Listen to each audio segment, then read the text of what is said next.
Wali Kota Lubuk Linggau Haji Ramad Hidayat menghadiri rapat paripurna DPD Kota Lubuk Linggau dalam rangka penetapan program pembentukan peraturan daerah Kota Lubuk Linggau tahun 2026.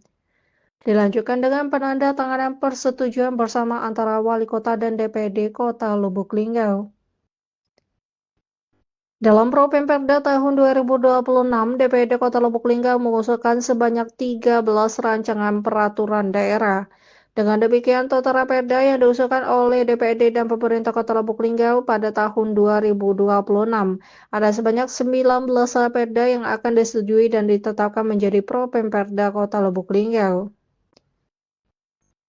Haji Ramad Hidayat menyampaikan, seluruh anggota DPD berkenan membahas rencana peraturan daerah yang telah disepakati oleh Propemperda tahun 2026 sesuai dengan mekanisme serta ketentuan perundang-undangan yang berlaku, sehingga pada akhirnya dapat disetujui bersama dan disepakati menjadi peraturan daerah.